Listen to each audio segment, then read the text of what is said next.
The wind off the Tyrrhenian Sea was a cruel, relentless thing, whipping my hair across my face and carrying the metallic scent of rain and regret. The bridge was slick with moisture, mirroring the slick dread that coated my entire being. I stood alone, the air still vibrating with the sound of the shot, even though minutes had dragged into an eternity.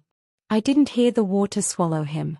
The scream that tore from my throat, a raw, desperate animal sound, had drowned out the splash. I only knew he was gone when the echoing emptiness of the night returned, colder and sharper than before. I brought my hands up. They were shaking violently, and in the dim spill of the lamplight, I saw the dark, viscous stain of his blood against my pale skin. It felt hot, impossibly hot, even as the air temperature plummeted. This was the price of my double life, the gruesome receipt for the love I had never meant to feel. It was a mission. He was a target. The mantra, the one Captain Rossi had hammered into me for months, was a weak shield against the reality. The reality was the hole in my chest where my heart used to reside, replaced now by a leaden, sinking stone. I loved him. And I killed him. I leaned over the railing, staring into the dark, churning expanse below. The police would call this a necessary elimination of a key criminal figure. They would call me a hero, a professional who put duty above all. They didn't know the silent, terrified woman trembling here. My breath hitched. My eyes were burning as I strained against the darkness, searching for any sign, a ripple, a piece of clothing, the telltale shape of a body. The current here was brutal. It could pull anything under and carry it miles out to sea within the hour. But the vast, indifferent water offered nothing back. No confirmation. No closure. I had seen him fall. I had heard the sound. But I hadn't seen the body hit the surface. A simple detail, insignificant to anyone else. But to me, it was a terrifying void. Did he survive? Was he sinking into the cold depths? Or was he already planning his return? Knowing exactly who had stood on this bridge with him? I gripped the railing until my knuckles turned white, the lie and the love battling for control of my fractured mind. I was a double agent who had completed her mission and destroyed her life. But as I looked into the empty blackness, I felt the chilling certainty that the final confrontation hadn't been an ending at all. It was merely the most dramatic cliffhanger in a story that Damon Romano, I knew, was incapable of losing. The heat of the Sicilian sun felt like a spotlight fixed on my deception. I was perched at a wrought iron table outside the Café Stella, ostensibly sketching the Renaissance fountain in the piazza, but every fiber of my attention was dedicated to the black, luxurious car scheduled to arrive at any moment. I was Isabella Moretti, the restless, starving artist, desperate enough to sell her soul. I was also Agent B7, the police's final attempt to infiltrate the fortress known as Damon Romano. The air was fragrant with bitter espresso and the promise of impending violence. For 6 weeks, it had built my profile, the quiet observer, the woman with no history, no family, and eyes that absorbed everything. My handler, Captain Rossi, had been ruthlessly clear. Damon Romano was untouchable through conventional means. He was too smart, too well-guarded, too deeply rooted in both legitimate finance and the shadow economy. His capture required an inside job, and I was the bait. Today was the day I had to stop being bait and become his necessary asset. Ross's final instruction echoed in my earpiece. Though the device was long since removed and discarded, he cannot be eliminated by a rival, Isabella. If the structure collapses, we lose everything. Your intervention is mandatory. Save him, and earn your way in. At 10:15 a.m., the sleek black Mercedes Maybach glided to a halt. The two bodyguards who emerged were statues of silent menace, scanning the rooftops and crowds for any sign of a kinetic threat. They were looking high and wide. They weren't looking low. Then, Damon stepped out. I had studied his photographs, his digital profile, the grainy surveillance footage. None of it prepared me for the actual man. He was magnetic, not in a charming, politician way, but with the cold, overwhelming gravity of a black hole. Everything seemed to bend toward him. His suit was perfect, his movements were precise, and his eyes, even from 20 meters away, felt like they were calculating the trajectory of my entire life. My charcoal slipped on the paper. I forced myself to steady my breath, trying to look preoccupied, but I saw it. A faint, almost invisible glint of copper wiring and plastic tucked beneath the front axle, a sloppy, desperate placement, yet fatally effective. It was set to detonate on ignition. He was already reaching for the rear door handle. A few more seconds, and the man I was supposed to bring down, the cornerstone of the entire investigation, would be vaporized, taking with him years of work and my entire career. My heart seized. There was no time to signal, no time for elegant planning. My training took over, boiling down 6 months of preparation into a single, frantic impulse. I launched myself out of the chair, ignoring the screech of the metal legs on the cobblestones. Signore Romano. Wait. The car. I screamed, a sound of pure, unadulterated panic that I didn't fake. The bodyguards pivoted instantly, their hands flashing beneath their jackets. Damon paused, his attention drawn to the source of the noise. I saw the question in his eyes, a flicker of annoyance giving way to instant, dangerous focus. I didn't stop to explain the wire. I ran directly at him, using the momentum of my sudden flight. As I reached him, I executed the only maneuver I could think of to ensure maximum distance. Slammed my shoulder into his torso, tackling him with every ounce of my strength, sending Bothofer sprawling onto the rough piazza stones, away from the death trap. The sound was apocalyptic. The explosion tore through the piazza with a force that felt physical, concussive, ripping the air from my lungs. The ground lifted and slammed me back down. I felt a searing heat wash over my back, and the rain of debris, metal, glass, stone, pelted my head and shoulders. For a moment, there was only a deafening, painful silence broken by a low ringing in my ears. I struggled to breathe beneath Damon's heavy, unmoving weight. He had landed mostly on top of me, and in that split second of impact, he had protected me, or perhaps, I had provided him with a living shield. He moved first, pushing himself up, his eyes scanning the smoking ruin of the car and the ensuing chaos. He was bleeding from a cut above his eyebrow, and his expensive jacket was ripped, but his intelligence was instantly back, cold and dominant. He looked down at me, his gaze analytical, not grateful. "You saved my life," he stated, his voice a low, rough rumble. "Why?" I forced myself up, shaking off the dizziness and the pain. I needed to sell the lie now, perfectly. I saw the wire, I managed, my voice hoarse. "I worked briefly in a garage, signore." I knew what it meant. It was a crude placement, meant to be ignored. I recognized it. He ignored the words and focused on the contradiction. His thumb, surprisingly gentle, brushed the soot from my cheekbone. "Your hands," he observed, pointing to my fine, charcoal-stained fingers. "They are not the hands of a mechanic. And you ran not with the panic of a bystander, but with the precision of a predator protecting its territory. Tell me the real reason, Isabella Moretti." He used my full, manufactured name, confirming he already knew who I claimed to be. The sirens were approaching now, the chaos attracting the attention of both the police, my colleagues, and the media. I had to deliver the final, desperate pitch. "I have nothing, signore," I whispered, injecting every ounce of genuine, career-ending desperation into my tone. "I saw my chance. I knew who you were. I knew that saving your life was the only way to earn myself a place in a world where I will never starve or be invisible again. I saved you because I need you to be my future." His gaze sharpened. He wasn't looking at a desperate woman, he was looking at an investment, and I was proving to be a high-yield one. He gave a slow, terrifying nod. "A chance for work, then. You are hired." He gestured toward a sleek black car that had appeared from the alley, driven by a third, previously unseen bodyguard. "Get in. We leave the spectacle to the police." I slid onto the cool, plush leather next to him.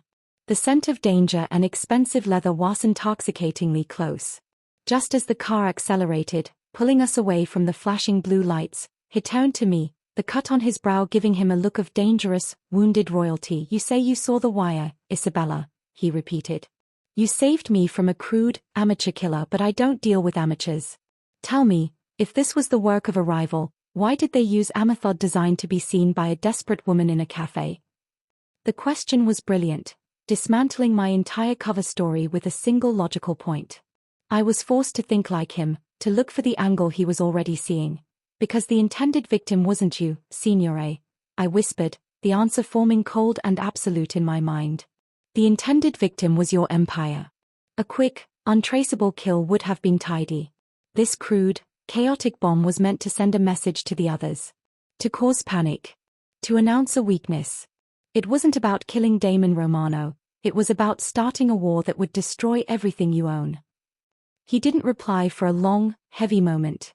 He merely settled back in the seat, his eyes half-lidded, studying my response, my sincerity, and my sudden capacity for strategic cruelty. I realized I was not just acting the part of a clever assistant, I was beginning to think like one of his own. He reached into his breast pocket and withdrew a small, ornate leather notepad and a pen, handing them to me. First assignment, Isabella, he said, his voice dropping to a seductive, commanding low tone. Take notes. Starting now, you are my shadow. I want a full psychological assessment of those 2 bodyguards who failed to notice a bomb on their watch.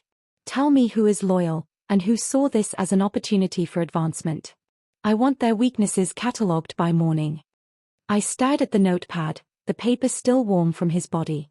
My first task was not filing or scheduling, but betraying the very men who had just risked their lives for him. I had traded a life of virtue for a life of vice, and the price of entry was immediate, deep-seated complicity. I was in his world, but I was suddenly terrified. I knew I had to report this new, dark task to Rossi, but how could I report his request for betrayal when my hand was already stained with his blood? The line between Agent B7 and Isabella Moretti had vanished, replaced by a terrifying, seductive grey. I looked up to tell him I understood, but he was already on his phone, speaking rapid, low Italian, completely absorbed. In that moment, I realized he hadn't just hired an assistant, he had claimed a soul.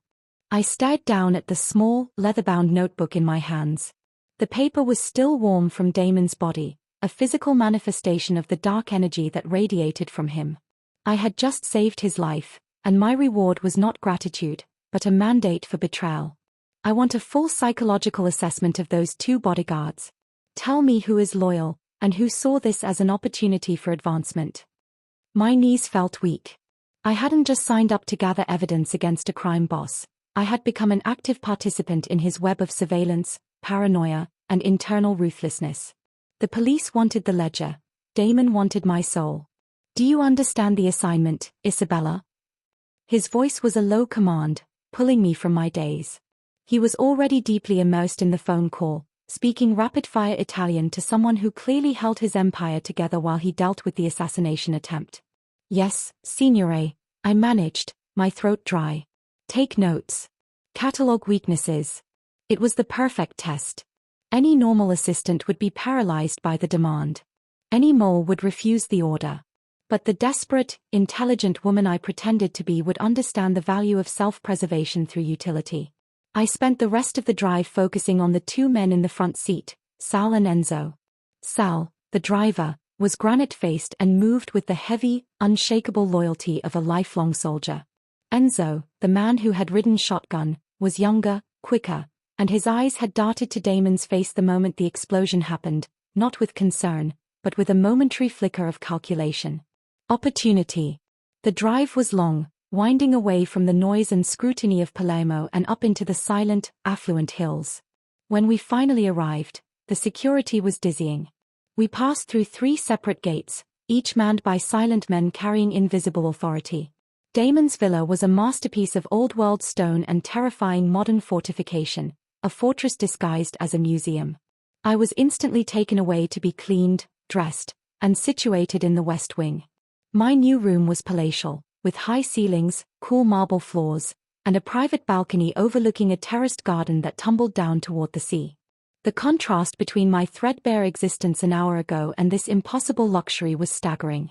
I felt like a cheap forgery framed in gold. The interrogation, my first official day of work, began 3 hours later in his immense study.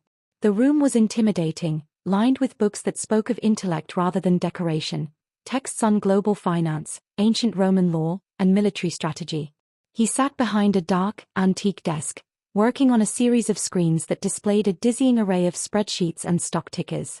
He didn't make small talk. He simply pointed to the ledgers. My previous assistant, Marco, handled the schedule and the petty annoyances. He was meticulous but blind. He saw the numbers, but never the pattern of the storm gathering around them. You, Isabella, saw a wire that saved my life. Your job is to be my eyes. Tell me what I miss. I took a deep, fortifying breath and stepped into the persona. I didn't look for crime, I looked for inefficiency, for the intellectual flaw. I pointed to a series of high-volume, low-value transactions flowing through a legitimate import company in Milan. The volume is too high for the sector, signore.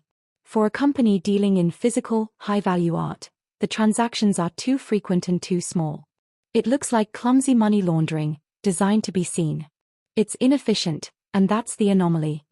He leaned back, his gaze unnervingly fixed on my face. Inefficient, you say? And what is the purpose of intentional inefficiency? A decoy, I pressed, my mind racing to keep up with his own. The police will follow the obvious, flawed path. They see the frequency, they think you're using small drops to hide cash flow. But the real transfer is happening in the delay of payments or the intentional overvaluation of a completely different, less scrutinized asset. The flaw is the trap. A genuine smile, slow and predatory, finally touched his lips. It was terrifying and strangely invigorating. You saw the trap beneath the flaw. Good. You are hired. Your salary is substantial. Your primary instruction remains, stay alive, and keep your eyes open. Now, tell me about Sal and Enzo. I detailed my observations, Sal's heavyset, loyal reaction versus Enzo's split-second assessment of opportunity, all recorded in the little leather notebook. Damon listened, silent and unmoving, a judge weighing lives. When I finished, he simply nodded, accepting my betrayal as a sign of competence. My first week was a blur of high-stakes legitimacy. Damon Romano was a masterful duality. By day, I managed his philanthropic foundation, his political donations, and his investment portfolio in legitimate global infrastructure. By night, I handled encrypted communications, analyzed his rivals' weaknesses, and catalogued threats. I was suffocating in the guilt. The food was exquisite, the wine centuries old, and the silence of the marble halls was deafening. Every detail of my life here was a lie, built on the back of the truth I was supposed to report. I was Agent B7, collecting data to put this man away for life.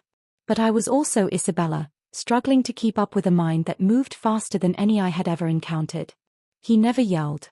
He never threatened. He simply demanded excellence, and under his intense scrutiny, I found I could deliver it. Working for him was less about obedience and more about intellectual sparring. The true conflict started when the fascination turned into something warmer. He would occasionally catch a mistake I made, a typo, a wrong citation in a legal brief, and instead of anger, there would be a low chuckle. Attenzione, Isabella, he would say softly, leaning close as he corrected the mistake on the screen.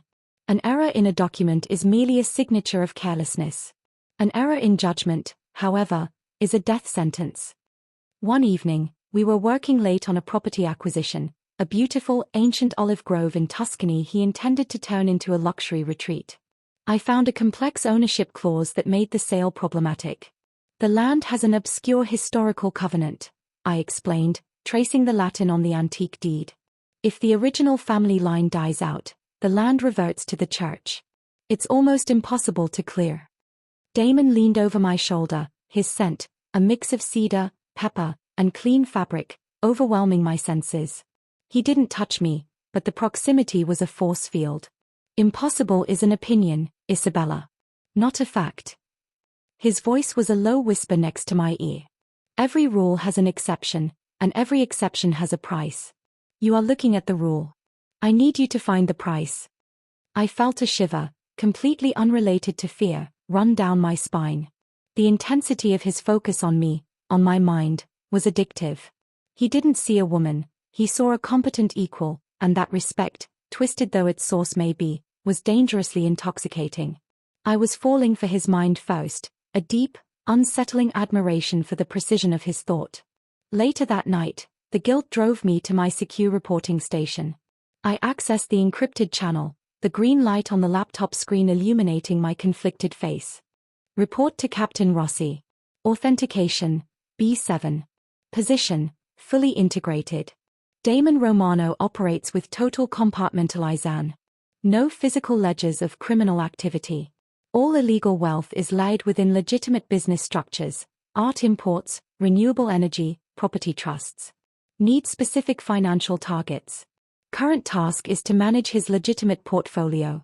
He relies heavily on my analysis. I feel my security is high. My vulnerability, however, is rising. He is not the brute we expected, Captain. He is a genius. It's difficult to maintain distance.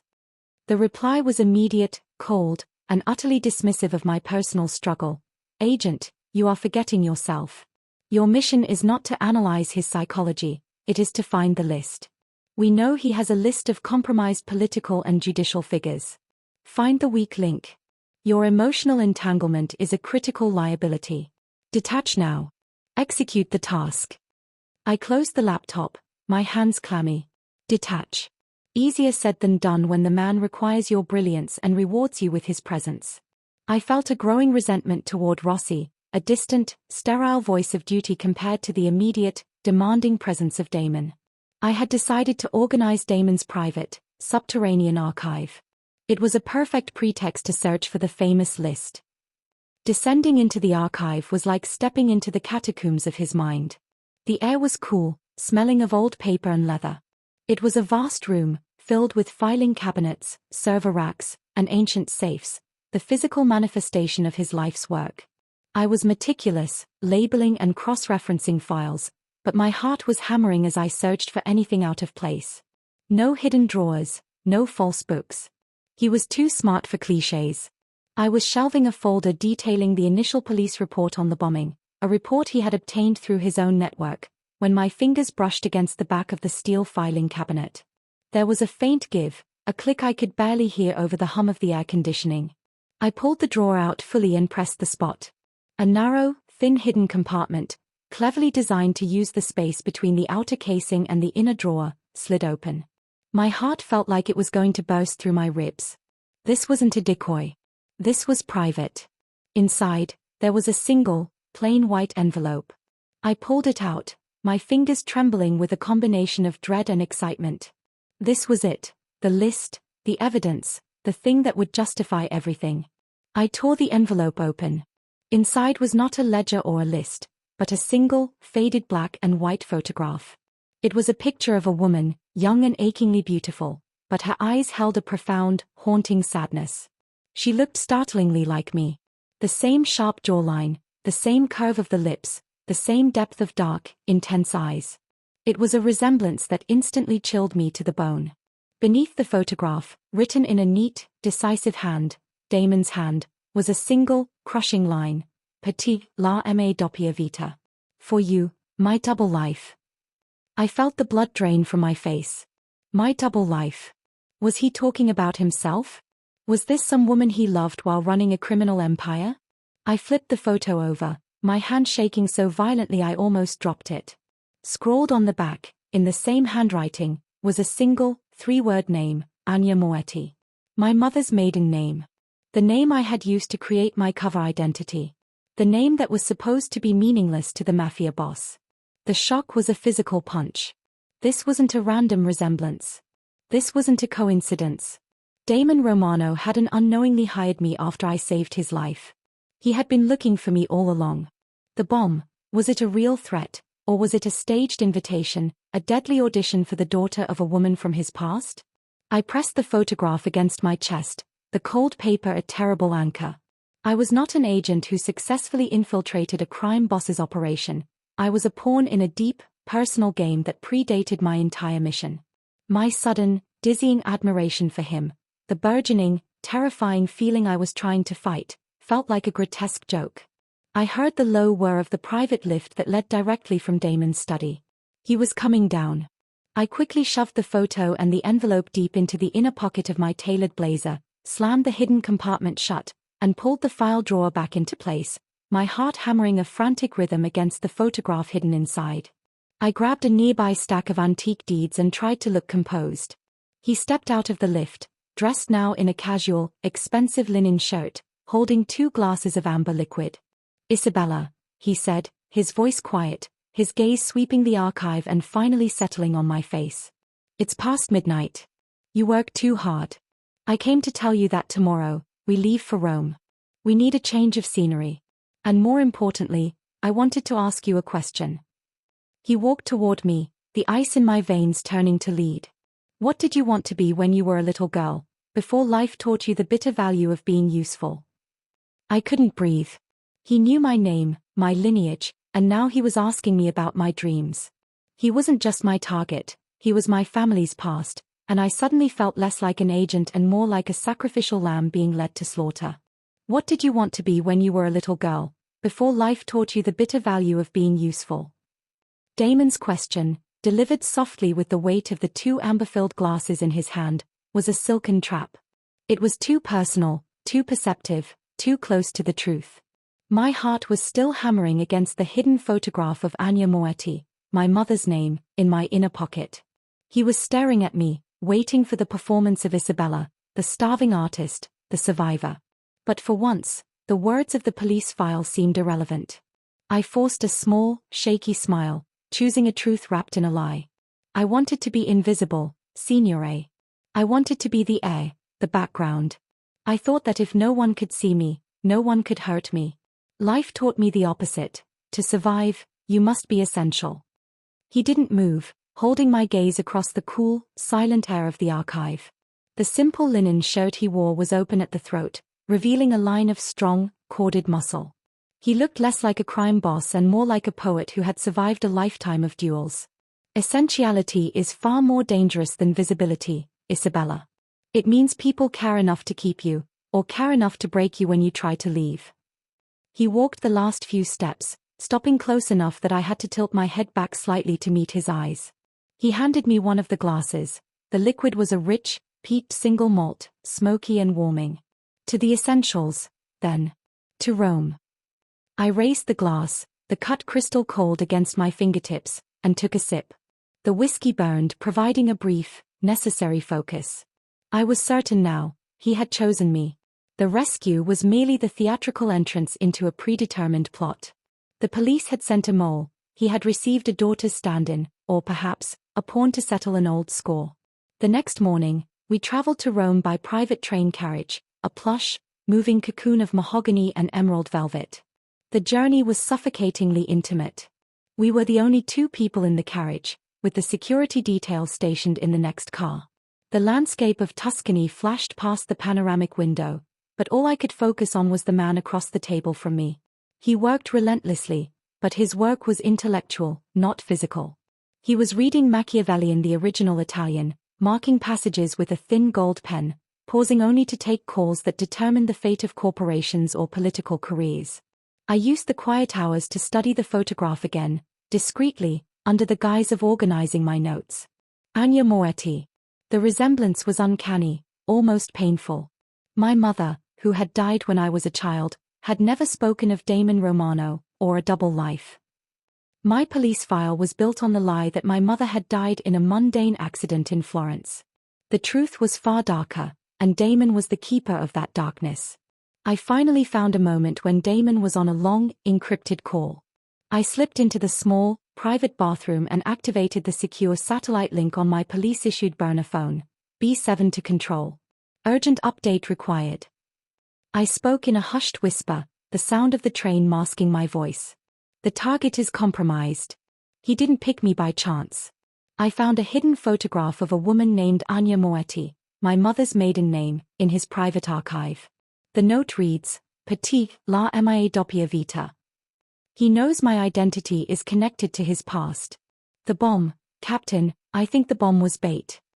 The silence on the other end was heavy, then Ross's voice crackled, sharper than ever. "Damn it, Isabella. We knew he was connected to an old Florentine family with ties to your mother's history. That was the leverage, not the risk. You've gone too deep. If he knows your lineage, he knows your vulnerability. What are his current movements?" "We are en route to Rome. He is meeting with a representative of the Viti family, a rival group, ostensibly to broker a large infrastructure deal." He's asking personal questions, Captain. He is testing me not for loyalty, but for kinship. He's blurring the line, and I am losing perspective. Listen to me, Agent. You are not his daughter, nor his lover. You are the instrument of justice. Use the emotional connection he is forging. Exploit it. Find the list of names, that is our only evidence. Do not engage him on the Anya Moretti subject. If he knows you found it, your life is worthless to him. Detach, Isabella. Now. The line went dead. I stared at my reflection in the small mirror. My eyes, usually steady and hard, were wide with fear and a strange, thrilling confusion. Rossi wanted me to exploit the connection. But the truth was, Damon was exploiting me with his devastating charm and his terrifying intelligence. Rome swallowed us whole. We were taken to a stunning penthouse near the Piazza di Spagna. From the floor-to-ceiling windows, I could see the dome of St. Peter's. It was beautiful, spiritual, and the perfect camouflage for the secular sins we were committing. Damon's meeting with the VT representative was held that evening in a private suite. My job was simple: observe, take notes, and analyze the body language. I sat silently through the 2-hour negotiation, watching Damon work. He was magnificent. He didn't dominate or threaten, he simply created a logical path to his own desired outcome, making the VT representative believe it was his idea all along. After the meeting, the VT man, a perpetually nervous, sweating man named Sandro, left, shaking Damon's hand with forced warmth. Damon watched the door close, then turned to me, the sharpness in his eyes softening just for a moment. Sandro will be ours in 6 months, Isabella. He thinks he won the negotiation. He doesn't realize he just sold me the keys to his entire operation. You didn't take notes during the last 20 minutes. I met his gaze, unflinching. I didn't need to. He was simply repeating the terms you had established in the first hour. I was observing his micro-expressions. He is deeply in debt, Signore, and he is afraid of someone much closer than his rivals. He kept touching the gold signet ring on his pinky finger, a nervous habit that betrays a crisis in loyalty. The ring is too heavy for his hand, it's an inheritance he can't live up to. He walked toward me, slowly, deliberately, until the expensive carpet seemed to shrink the distance between us to nothing. He wasn't smiling, but his eyes held a complex emotion I couldn't decipher, part approval, part something dangerously close to affection. You don't just see the flaw, Isabella. You see the fear. That is a gift. A valuable one. He reached out, and for a horrible, exhilarating moment, I thought he would touch my face. Instead, his hand drifted past my head and rested on the window frame, trapping me lightly against the panoramic view of the city. I could feel the heat radiating from his body. Fear, Isabella, is the most predictable currency. The most reliable leverage. He leaned in, his voice dropping to a near whisper, his breath warm against my ear. Everyone who is good at this game has a double life. The life they show the world, the power, the money, the control, and the life they hide, the one based on the singular, vulnerable thing they love more than power. The thing that can be used to break them. He pulled back, his eyes finally meeting mine, and the proximity was electric. I felt a visceral surge of attraction, a current so strong it stole the air from my lungs. The fear was still there, but it was being rapidly eclipsed by a desperate, physical pull toward his raw, intelligent intensity. I was falling, fast and hard, into the magnetic field of a man I was sworn to destroy. "What is your hidden vulnerability, Isabella?" he asked, his voice low and intimate. "The secret you hold close." I swallowed hard, forcing my police training to override the desperate desire to tell him everything, to tell him about the picture, about Anya, about the terrible, genuine feelings I was developing. "My secret, Signore," I whispered, managing to hold his gaze, "is that I like this. I like the power, the efficiency, the beauty of the game. My old life feels pale and small now." It was the most honest thing I had said to him. He smiled then, a triumphant, private smile. "Then you are finally seeing the world as it is, my Akara." He lifted his hand from the window, his fingers brushing the fine hairs on my arm, and the slight contact felt like a shockwave. "Get some rest. Tomorrow, you will need to be sharp. We are going to the Villa Borghese to secure a private collection. It is a highly sensitive, delicate negotiation, And I need your eyes on the VT man's security detail. Find the weak link, Isabella. And remember, trust is a tool. Nothing more. I couldn't sleep. The apartment was silent, Damon's presence a heavy, comforting cloak in the next room.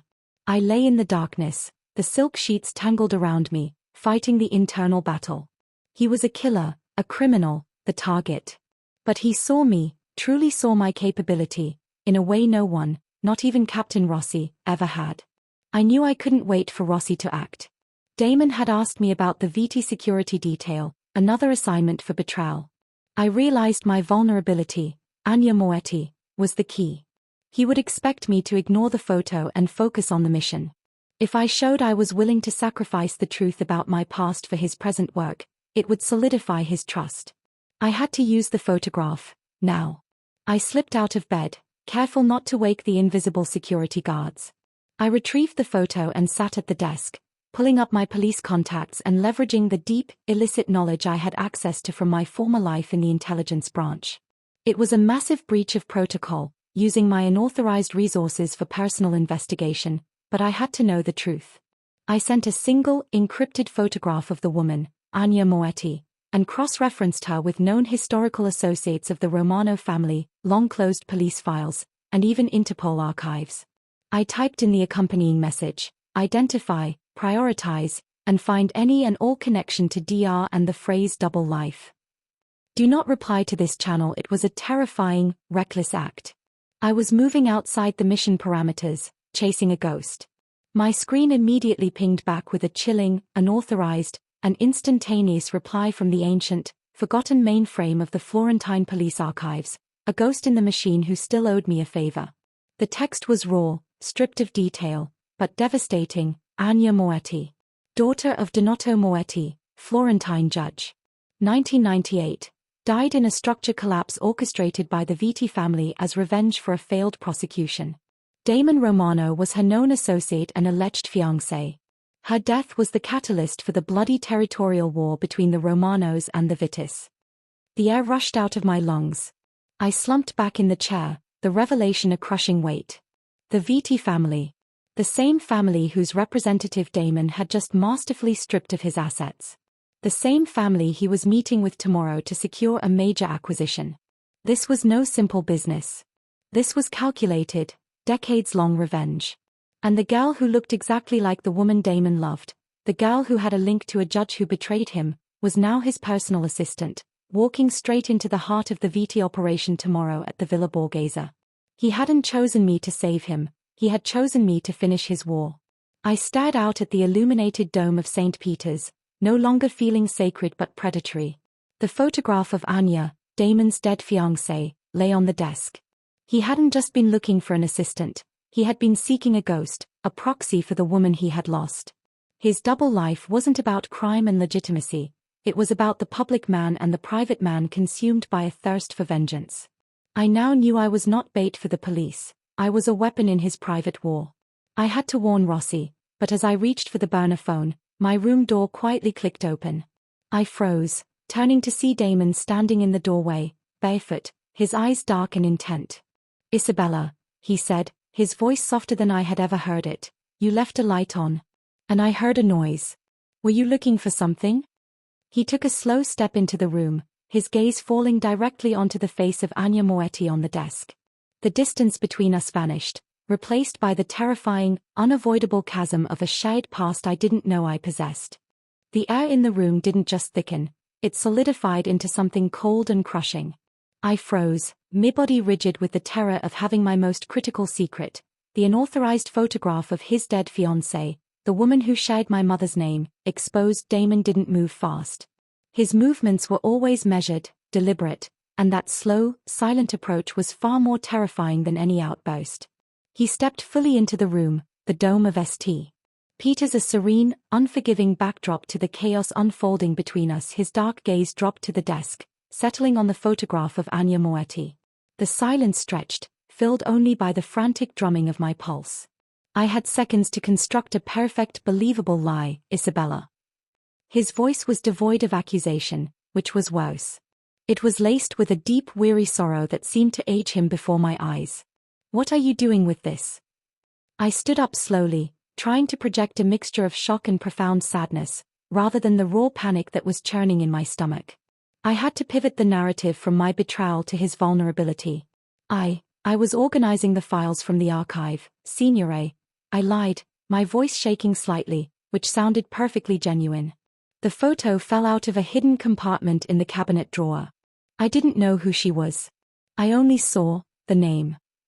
I carefully reached for the photo and turned it over, pointing to the handwritten name on the back. Moretti. It's my mother's maiden name. I was just startled by the resemblance. Who was she? I watched his face as he absorbed my performance. The blood had rushed out of his cut and bruised face after the bomb, but now a faint flush returned to his cheeks. He saw my shock, my curiosity, and crucially, my vulnerability. He didn't see an agent. He saw a frightened woman connecting a phantom from his past to her own lineage. He walked over and gently took the photograph from my hand, his fingers brushing mine in a fleeting, agonizing touch. He held the picture as if it was spun glass, the cold control he usually maintained momentarily melting away, revealing a profound and terrible grief. She was my future, he said, the words barely audible. Anya. We were to be married 20 years ago, in Florence. She was everything I wasn't: light, good, fiercely principled.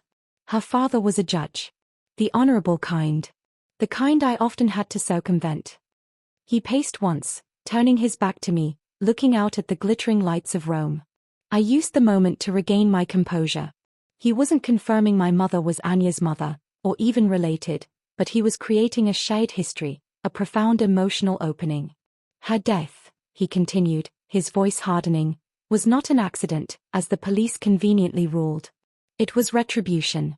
A structure collapse, orchestrated by rivals who wanted to teach me a permanent lesson about crossing their boundaries. The Vitti family, among others. They took my vulnerability and used it against me. He turned back, and the look in his eyes was devastating. It was not the ruthless calculation of the crime lord I was sent to catch, but the endless sorrow of a man who had lost his moral compass when he lost the woman he loved. After Anya, I became what I am now. I took the power so no one could ever touch what was mine again. The life I live now, the wealth, the influence, the shadow business, is merely a shield. The double life, he repeated, the phrase from the note. It's the man I am, versus the man I should have been, living with her. He walked toward me again, and this time, he didn't stop at the invisible boundary. He paused right in front of me, forcing me to look up into the dark depths of his eyes. I felt trapped, not by walls or guards, but by the sheer force of his tragic confession. You, Isabella, you saved my life. You pulled me out of the fire intended by the very same people who killed her. When I saw the name Moretti on your passport, I was unnerved. When you performed the way you did, with that sharp, quick mind, I knew I needed you close. Because you see the things others miss. And maybe, he finished, his voice dropping to a seductive whisper, because you look so much like the dream I lost. It was the most dangerous, manipulative confession I had ever heard. He wasn't confessing a crime, he was confessing a reason for living one. And in that moment, standing in the silent penthouse, watching his grief-stricken vulnerability, my professional objectivity shattered. I saw not the mob boss, but the wounded man, an avenger whose war had become his sole purpose. I reached out, without thinking, and placed my hand gently on his arm. His muscles were tight beneath the linen, a coiled spring of tension. I am sorry for your loss, Damon, I said, using his first name for the first time, a sound that felt dangerous and thrilling on my tongue. And I understand loss. It takes everything you are and forces you to rebuild yourself as something harder. He closed his eyes for a brief, agonizing second, tilting his head into my touch. When his eyes reopened, they were blazing with a raw, desperate gratitude that mirrored the intense desire building in my own chest. The shared sorrow had become a foundation for something illicit and intense. The attraction I felt was no longer professional curiosity. It was a devastating, empathetic need to comfort him, to bridge the gap between his past and his present. The next day, the tension was unbearable. We arrived at the Galleria Borghese, a magnificent, opulent villa set deep within Rome's most prestigious park. The meeting was ostensibly about acquiring a private sculpture collection. In reality, it was about stripping the Vitti family of a major, generational asset to fund their growing debts, Damon's final, crippling blow. I was dressed in a sharp, elegant suit, a mirror of his own understated power, and I moved at his side like a true consort. The VT security detail, led by Sandro's nephew, was heavy and aggressive, clearly suspicious. Damon led the negotiation, cool and precise. My role was focused entirely on Sandro's security chief, Marco. Following Damon's earlier command, I was hunting for the weak link. Marco was professional, but I remembered the analysis I had done on Sandro. The man was in debt and fearful. Marco's behavior confirmed it. He kept checking his phone in discreet, frantic glances, his eyes scanning the ornate ceiling, not the doors. He was expecting danger, but from within the villa. During a brief break, Damon and I stepped out onto a secluded balcony overlooking the formal gardens. "What is it, Isabella?" he asked, pouring me a glass of water. "Your pulse is too quick." "Marco, what is his flaw?" I didn't hesitate. The agent was gone, the strategist was speaking. "Marco isn't protecting Sandro from external threat, Damon. He's protecting him from internal coup. The VT organization is fracturing due to Sandro's debt. Marco is loyal to the VT bloodline, but he's terrified of being in the losing side of a power struggle. If you offer him a way out, a legitimate position, untouchable money, and a promise of protection from the VT who will inevitably rise up against Sandro, he will give you everything you need to cripple their structure." Damon's eyes glowed with fierce, intellectual pleasure. He wasn't just attracted to my body, he was captivated by the dark, efficient way my mind worked. "You are spectacular, Amikara," he murmured. "You are not just my shadow, you are my perfect reflection." He didn't need to say another word. The transaction was over. Damon returned to the room and, with subtle, practiced finesse, used my intelligence to apply crushing, surgical pressure to Sandro's desperate position. By the time we left an hour later, the VT family had hemorrhaged its most valuable asset, and their security chief, Marco, had been secretly turned into a double agent reporting only to Damon. I walked out of the Villa Borghese not just as an accessory, but as the architect of a major criminal operation that would lead to a bloody war. The thrill was undeniable. The sense of working beside a man of such absolute power and intelligence was intoxicating. The police mission felt distant, sterile, and small. Damon's vision, however dark, felt grand and necessary. That evening, back in the penthouse, the air was thick with triumph and residual tension. We celebrated with a rare bottle of Barolo. The conversation was fluid, personal, and dangerous. We talked about art, history, and the moral ambiguity of power. "You see the world as I do, Isabella," Damon said, swirling the deep red wine in his glass. "Most people live on the surface, content with the easy answers. You understand that order is a lie, and that beneath every law is a power structure waiting to be exploited. Tell me, do you ever regret leaving your simple life behind?" I looked at him, the truth rising in my throat, hot and painful. The life I lived was not simple, Damon. It was empty. I regret nothing. I lied, knowing the biggest regret would be the necessary betrayal to come. He set his glass down on the coffee table. He was close, seated on the elegant sofa opposite me. The distance was too much. The magnetic pull was overwhelming. I stood up, pretending to move toward the window, needing physical space to keep my resolve intact. He didn't let me go far. He reached out, his hand wrapping around my wrist. His grip was firm, not restraining, but claiming. "Come here," he commanded, his voice losing the intellectual veneer, dropping to a low, rough plea. "Stop running, Isabella. Stop analyzing. I know you hide behind that spectacular mind of yours. But you can't hide from me." He pulled me down onto the sofa beside him. The space between us was gone. The scent of cedar and desire was everywhere. My body instantly responded to his proximity, betraying every oath I had ever taken. I could feel the hard lines of his torso against my side.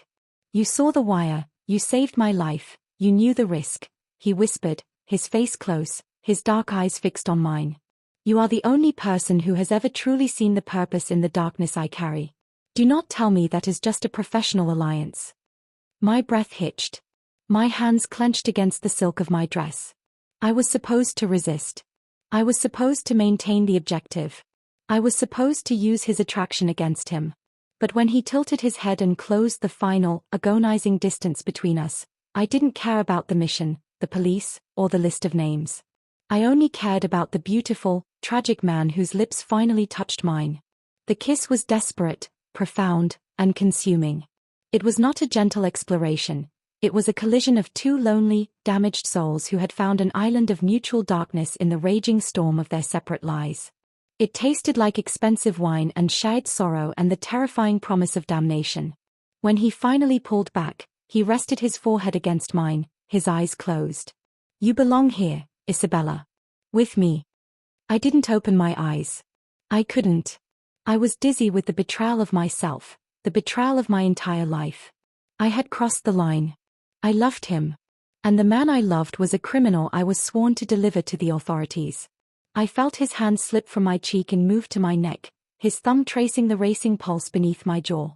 In the split second of silence, I heard the faint, almost imperceptible ping of my burner phone, the one hidden deep in the lining of my purse, signaling an incoming message. The police had found something, an urgent, critical update they would have only sent if the net was closing and the mission was ending. I knew what it meant. The deeper I fell in love, the closer the police were to ordering the final, terrible execution of my duty. The passion was real, the affection was mutual, and the window for my confession, and Damon's salvation, had just violently slammed shut. I did not open my eyes after the kiss. I couldn't. Keeping them shut was a desperate, childish attempt to hold on to the moment, to deny the sharp, ugly reality that had just pinged on the hidden burner phone in my bag. The world had shrunk to the taste of expensive wine on Damon's lips and the terrifying pressure of his hand on my throat, a perfect line between desire and absolute control. "You belong here, Isabella. With me." His whisper wasn't a question, it was a sentence. A life sentence I desperately wanted to serve. But the ping, that tiny, sterile sound of police efficiency, was the sound of the executioner arriving. I finally pulled back, resting my hands on his chest to create a necessary, artificial space. I could feel the powerful, steady rhythm of his heart beneath my palms, a counterpoint to my own frantic, betraying beat.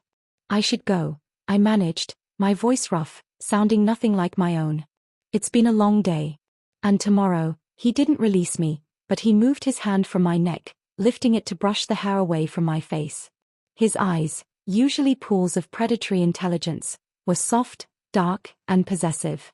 "Tomorrow is not yet here, Amikara," he murmured. "But you are right. Rest.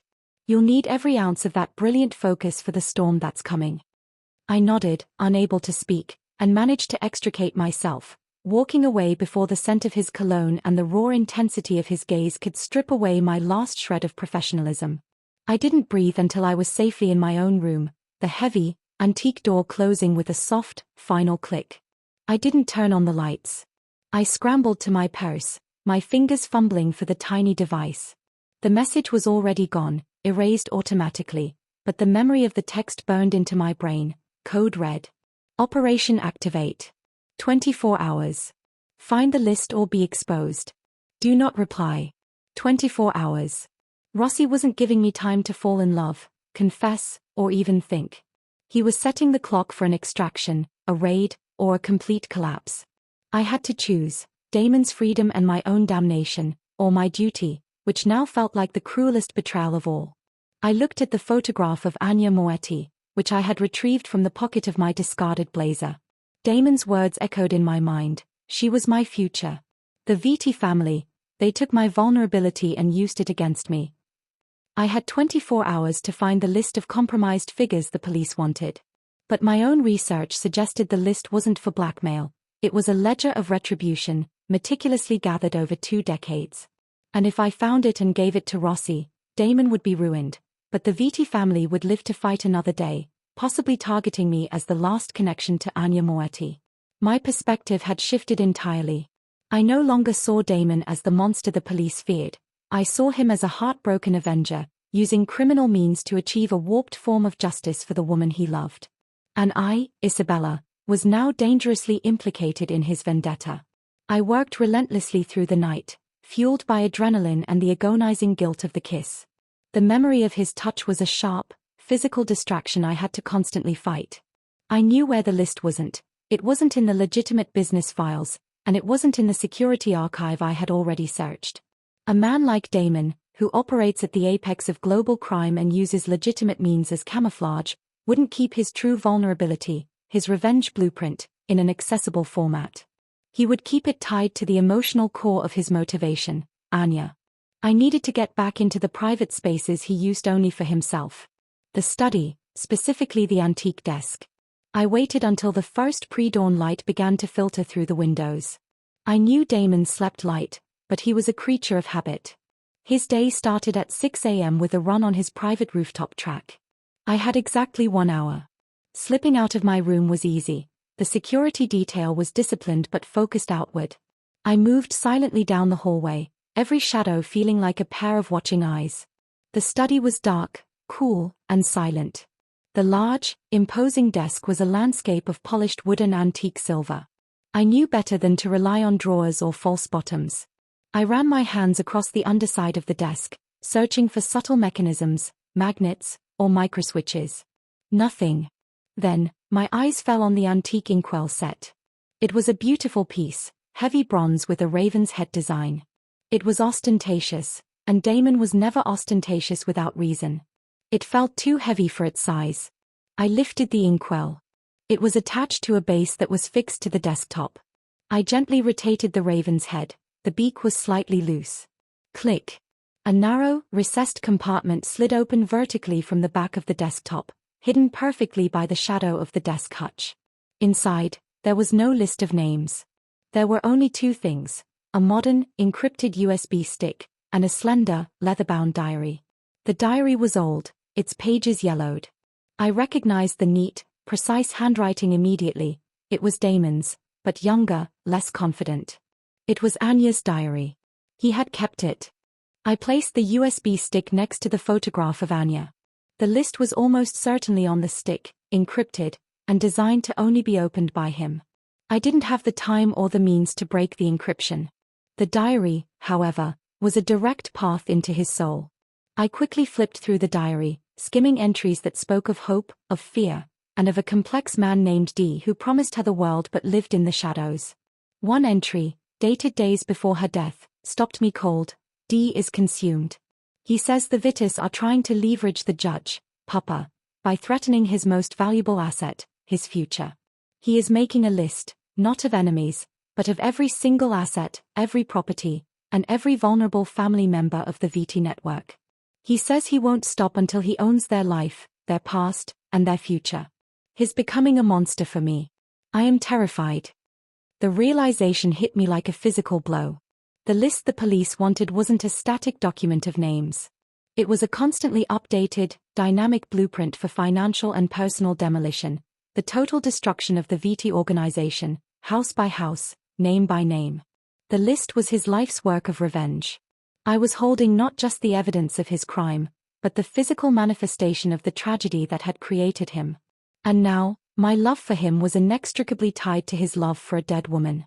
Suddenly, I heard the faint, distant sound of a heavy door opening on the roof. Damon was starting his run. I had only minutes. I had to get the evidence to Rossi. The USB stick. That was the mission.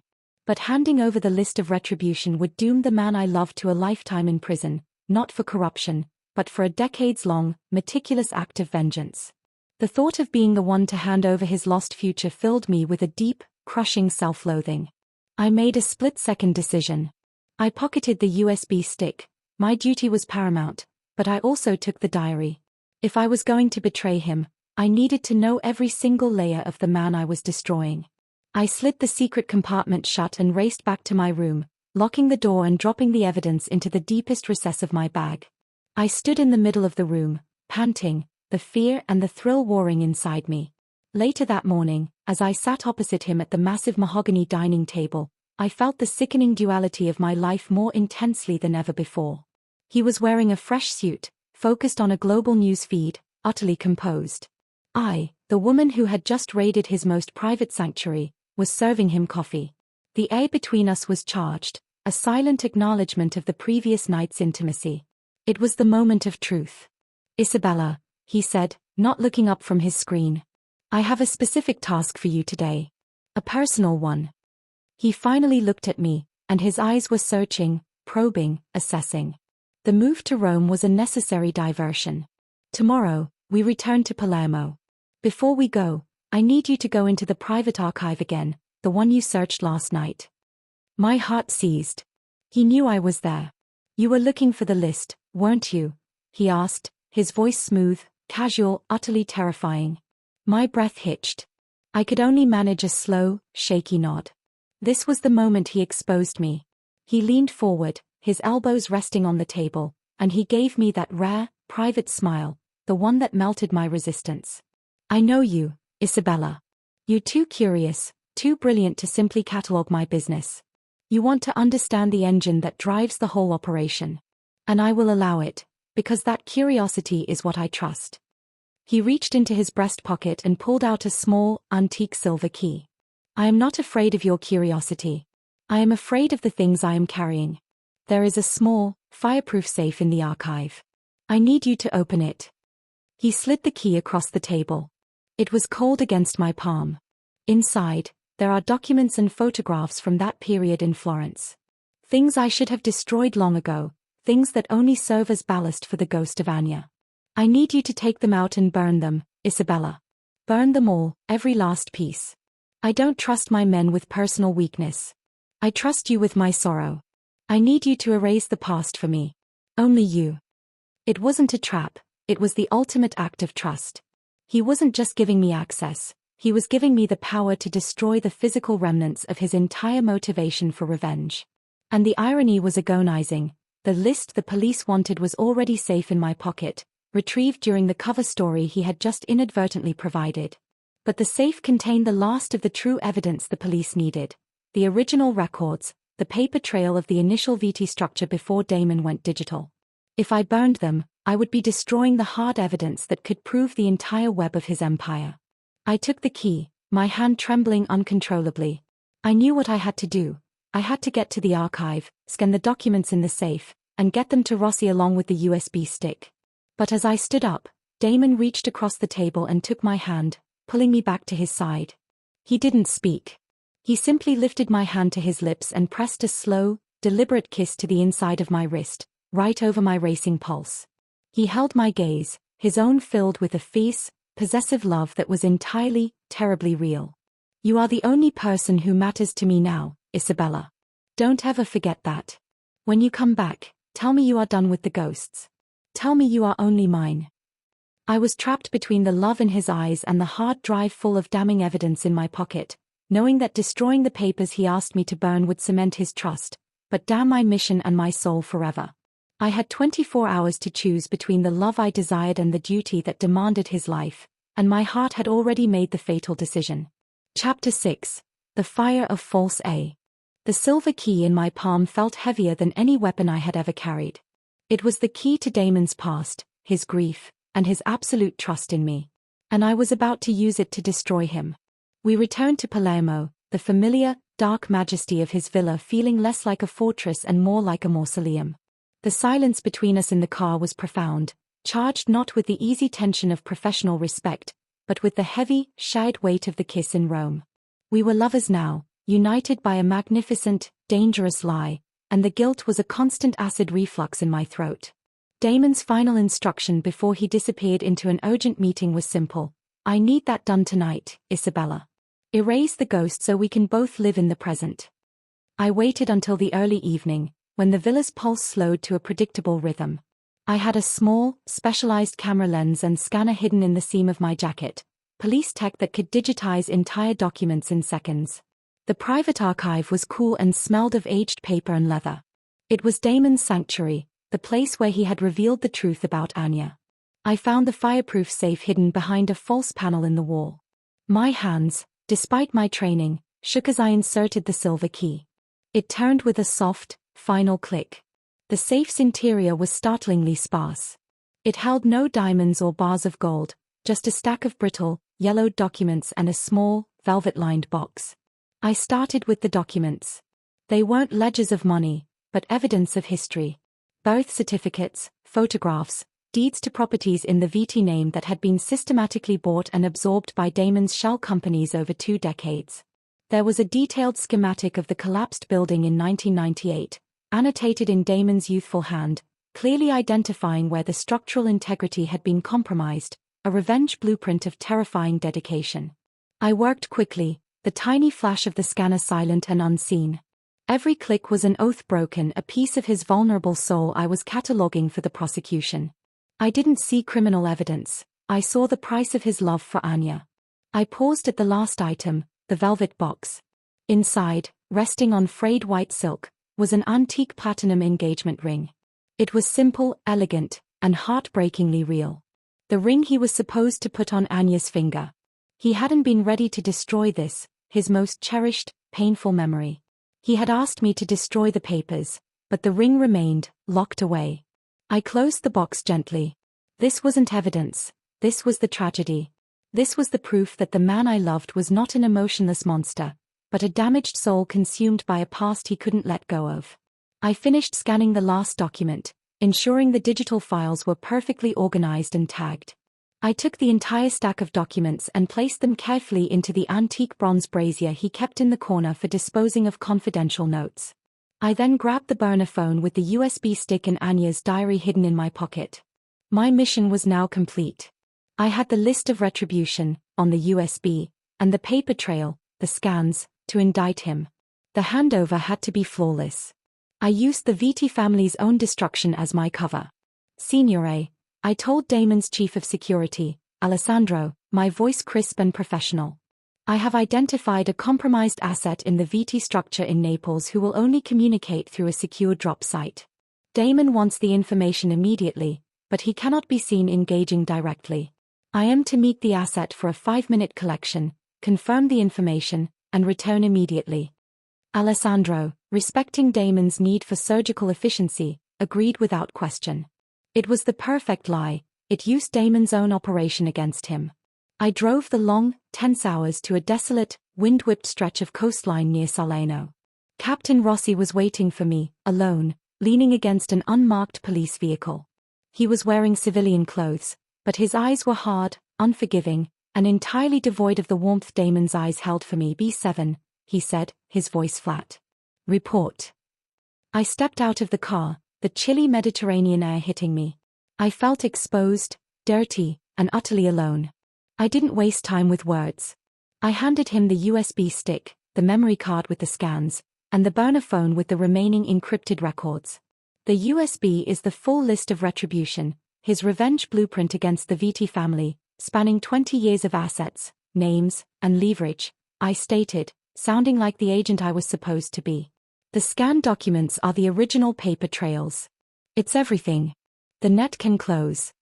Rossi examined the evidence, his face impassive. Excellent work, Isabella. You exceeded expectations. The target is isolated, vulnerable, and we now have absolute proof of conspiracy. The magistrate will authorize the full raid tomorrow night, during the scheduled opera gala, a high-profile, public arrest. A cold dread washed over me. A public arrest? Captain, he trusts me. He gave me the key to his life. I need a clean extraction. I need to be miles away before the raid. I can't be seen with him. Rossi looked up from the flash drive, and his expression was merciless. That is not the final instruction, agent. My blood ran cold. What are you saying? You are still his assistant, Isabella. He trusts you implicitly. You are the only person who can be in the secure office tomorrow evening without drawing suspicion. The only person who knows his escape routes. Your final duty is to ensure the entire security system is disabled 30 minutes before the raid. You will be his personal assistant until the moment the cuffs go on. You will lead him directly to the point of arrest. I stared at him, reeling. No, I won't. That's not extraction, that's deliberate entrapment. You want me to lead him to his execution. I've given you the evidence. I've been compromised. I need to get out now. Rossi stepped closer, his voice dropping to a low, menacing hiss. You knew the terms, agent. You went off book, chasing the ghost of your mother and sleeping with the target. You are compromised, yes, but you are not out. Your salvation is his downfall. Complete the task, Isabella, or I will expose your identity to him before the raid, and you know exactly how long. You will live after that. 24 hours, Agent. Do not fail. He turned, got into his car, and drove away, leaving me alone on the dark coastline, holding nothing but the cold, empty air. My betrayal of Damon was now complete, but my betrayal of myself was only beginning. I had to choose between becoming his executioner or his prey. I returned to the villa in the deep night. My eyes were red from the long drive and the suppressed tears. I knew, with devastating certainty, that my presence here was a ticking time bomb. I walked into the study, Damon's instruction to burn the past echoing in my mind. I lit the fire in the brazier and, with shaking hands, fed the physical evidence of his sorrow into the flames. As the photographs of Anya curled and blackened, and the structural schematics turned to ash, the smell of burning paper was the perfume of my guilt. He was waiting for me when I finished. He was standing by the window, the eternal silhouette of power. Isabella. His voice was soft. I turned to face him, the liar-tight mask on my face. It is done, Damon. All of it. The past is ash. Anya is at peace. He walked toward me, and I braced myself for the full force of his gratitude, knowing it would be the most painful part of my duty. He stopped, looking not at me, but at the remnants of the fire, the last curls of smoke rising from the brazier. He reached out, his hand gently settling on my shoulder, his touch warm and proprietary. Thank you, Emekara, he whispered, his lips close to my ear. That was a difficult thing to ask. It required the deepest level of trust. He paused, his thumb tracing the sensitive skin of my collarbone, sending a shocking shiver of desire and dread through me. Then, he pulled back, holding my gaze with that unnerving intensity. He reached into the inner pocket of his jacket and pulled out a key. This key was not antique silver. It was a modern, metallic blue plastic card key, the kind used for high-security electronic access. You earned this tonight, Isabella, he said, his smile heartbreakingly genuine. That safe key I gave you was a dummy, a test. It opened the first lock, but the second, the real compartment, the one with the core digital ledger and the physical security override codes, requires this. He held up the metallic blue card, letting it glint under the study lights. My blood ran cold, turning to lead in my veins. The USB stick and scans I had just given Rossi were the blueprint. For revenge, yes, but this key controlled the ultimate, damning evidence, the final kill switch. I know the VT are sending moles. I know the police watch, he continued, his tone still gentle. I needed to know that if given the chance to open the safe, you would show me your loyalty by destroying the evidence of my past, not just copying it. You passed, Isabella. You are the only person I trust with my life now. He pressed the blue card key into my hand. He kissed me then, a slow, deep kiss of ownership and absolute devotion, and the metallic blue key felt like a shard of ice against my palm. He trusted me completely, but in that moment, I realized the USB stick I had given Rossi was not the final proof needed to convict him, it was merely the bait. The true final security codes and the real evidence were on the card I now held. Ross's raid tomorrow night was based on incomplete information, and the arrest would fail unless I used this new key. He was not the one who was trapped, I was. I had 24 hours to decide whether to complete the initial betrayal, which would fail, or commit the ultimate, agonizing betrayal using the key he gave me as a token of his love. The metallic blue card key was cold, slick, and heavy in my hand. It was a token of his absolute love and trust, and it felt like a surgical scalpel pressed against the artery of my own soul. He had tested me with the antique key, and I had passed his test by burning his past. He had rewarded me with the ability to destroy his future. I walked toward my window overlooking the Sicilian coast. The sea was dark, churning, mirroring the terrible turmoil inside me. The opera gala, the designated time for the police raid, was less than 12 hours away. I was running out of time, and worse, I was running out of justifications that I am doing this for justice. The thought was sterile.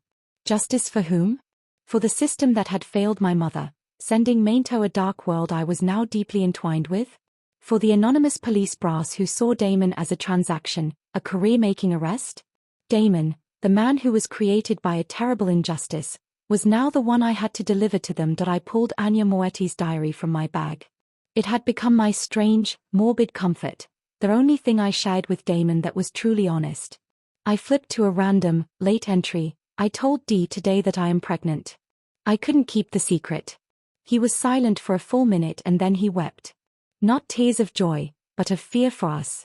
He said he would end the war, dismantle the network, and build us a life of light. He promised me he would leave the shadows for our child. He is truly good beneath the anger. I have to believe that. I have to. The words exploded in my mind. Pregnant. Damon had lost not only his future wife but his unborn child. His revenge was not just for a lover, it was for a family that was supposed to be his redemption. He had promised to leave the shadows. And I, Isabella Moretti, the woman who loved him, the one he had entrusted with the final key, was about to ensure he never got that chance. Tears, hot and unstoppable, streamed down my face. This was no longer about duty. It was about destroying the last flicker of hope in a deeply wounded man, a hope he had started to transfer from Anya's ghost to me. I looked at the blue key. I had two choices: do nothing. The police raid would commence as planned, based on the incomplete evidence I had given Rossi, the USB bait.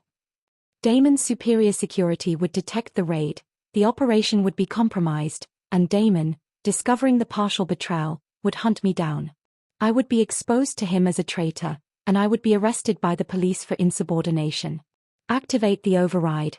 I use the key, disable the true security, hand him to the police, and save my own life and career, while sacrificing my soul and his freedom forever. There was only one path an agent of the state, trained to prioritize the mission over self, could take. But there was only one path the woman who loved Damon could take. And the horrifying truth was, they were the same path. If the raid failed, he would die in a shootout, or I would die by his hand. To save his life from the chaos of a compromised raid, I had to ensure his surrender. I am doing this to save his life. It was the lie I needed to survive. The server room was 2 floors below the main residence, shielded by 3 layers of concrete and a sophisticated biometric lock. It was a sterile, cold box that housed the technological brain of the Romano Empire. I used the metallic blue card key to access the final door. The key didn't just unlock it, it registered my biometric signature as the new, single administrator, the highest level of trust. A green light flashed, and the heavy door hissed open. The room hummed with power. Racks of servers glowed with cool blue lights. I went straight to the main security console. I inserted the key into the override slot. The screen immediately changed to a deep, dark red and displayed a single, flashing prompt. Administrator, activate silent protocol, system-wide disarmament? My fingers hovered over the confirmation. This wasn't just turning off a camera. It was deactivating the thermal sensors on the perimeter, the acoustic tripwires in the hallways, the redundant power source to the safe room, and the internal distress beacon that would alert his trusted personal guards. I took one last, shuddering breath. I thought of the man sleeping peacefully 2 floors up, the man who had entrusted me with his fate. I thought of the kiss, of his sorrow, and of the agonizing realization that the best way I could love him was to betray him now, before the bullets started flying. I pressed yes. A clean, chilling voice echoed from the console, utterly devoid of emotion. Silent protocol activated. All active security measures offline. 23:45 hours, system re-engagement scheduled. I pulled the key out. The room looked the same, but the life had been sucked out of it. The fortress was now hollow. The job was done. I had just traded Damon Romano's freedom for a temporary peace of mind. The final hours were excruciating. I spent the afternoon organizing his personal files, performing the mundane tasks of a devoted personal assistant, all while knowing I was counting down to his downfall. He was waiting for me when I finished dressing for the gala. He stood in the entryway of my room, impeccably dressed in a tailored black tuxedo, looking utterly magnificent, a king heading to his public court. "You look breathtaking, Isabella," he said, his voice low, his eyes traveling over my gown, a deep crimson silk that fell like water, a dangerous color for a dangerous night. Red, for passion and war. Appropriate. He offered me his arm. His hand was warm and strong on my elbow. I felt the familiar, magnetic pull, the intoxicating power of walking beside him, the knowledge that we were the most potent force in the room, even though I was an enemy agent and he was about to be taken down. "Are you ready for the opera, Damon?" I asked, forcing a light, professional smile. "I am ready for the world to see us, Kara," he corrected, pulling me closer. "Tonight, they see that the Romanos are not just untouchable, they are human. They see me with the only thing I now value more than power." The drive to the Teatro Massimo was a slow, agonizing procession. The city of Palermo was electric, the streets crowded with well-wishers and the city's elite, all gathered to see the infamous Damon Romano make a rare public appearance. Inside the opera house, the air was thick with perfume, velvet, and unspoken power. Damon moved through the crowd like a current, and I was the irresistible tide at his side. Every eye was on us. The police detail, I knew, was strategically placed in the balconies, the wings, and the surrounding streets. Ross's net was set, waiting for the signal, my signal. We were ushered into the private box, a secluded, luxurious vantage point high above the main stage. The crystal chandelier glittered like 1,000 tiny blades above us. The orchestra was tuning up, the discordant sounds a metaphor for my shattered reality. We were alone. Damon poured 2 glasses of champagne, the bubbles rising quickly, furiously. "To the future, Isabella," he toasted, his eyes locked on mine, gleaming with a fierce, possessive affection. One free of ghosts. One built on the kind of trust only you and I could ever truly know. I lifted the glass, my hand shaking slightly, and clinked it against his. The sound was brittle and final. The glass felt heavy, a deadly weight in my hand. I swallowed the champagne, it tasted like ash and regret. "I have something for you," he said, setting his glass down. He reached into his inner pocket and pulled out a small, plush box, identical to the one that held Anya's engagement ring. My heart hammered against my ribs. Please, no. I couldn't accept a proposal of love hours before his destruction. It would break me completely. He opened the box. Inside, resting on the white satin, was a magnificent, antique silver locket, intricately carved with the Roman numeral V. "It's not an engagement ring, amore," he whispered, reading the terror in my eyes. "It's protection. The Romano family symbol. Wear it always. It tells the world you are untouchable. And there is a small, functional detail." He flipped the locket open. It was hollow, designed to hold a tiny, folded slip of paper or a lock of hair. But Damon had placed something else inside. It was a miniature, folded piece of thick, blue plastic, a piece of the metallic blue key I had just used. "The key card I gave you is disposable, easily duplicated," he explained, his smile wide and terrifyingly knowing. "But the final kill switch, the true override, is this fragment of the key's core. You must insert it into the console manually to activate the emergency escape route, should anything ever go wrong. Never use it unless your life depends on it. Now, you hold the key to the Empire, MIA Regina." He reached for the locket and secured the chain around my neck. The cool metal settled against my skin, right above where my police MIC used to sit. He kissed the locket, then my lips, a long, possessive, farewell kiss. He pulled back, his eyes searching mine. The police raid was now minutes away. The orchestra had begun its opening overture, the music swelling into a deafening crescendo. I had to give the signal. I had to send the final, devastating message to Rossi. But as I opened my mouth to speak, Damon lifted his champagne glass again, not in a toast, but holding it to his earpiece, listening intently. A look of cold, murderous calculation slowly replaced the love in his eyes. He leaned in so close his breath was warm on my ear. "That security breach at the villa you were so efficient with, Isabella? It seems there was an additional sensor I forgot to tell you about. The one connected to the main server. It doesn't trigger an alarm, Kara. It just records the face of the administrator who deactivated the system, and immediately emails the footage to my emergency contact list." He gently took the locket in his hand, his thumb tracing the blue fragment hidden inside. "Tell me, Isabella," he whispered, the orchestra reaching its peak, "did you remember to burn the police protocol book with the rest of the ghost documents? Because I just received the recording of your face, 30 seconds before I walked in to give you this locket." The overture ended with a violent, final crash, and the lights dimmed for the main act. I was exposed, and I was sitting beside the man who now knew I was the one who had condemned him. The ultimate betrayal was not committed by me, but revealed by him. Thanks for watching. If you felt the tension, the passion, and the betrayal between Isabella and Damon, then you already know, in this world, love is as dangerous as loyalty. Don't forget to like, comment, and subscribe for more Mafia love stories and dark underworld romances just like this one.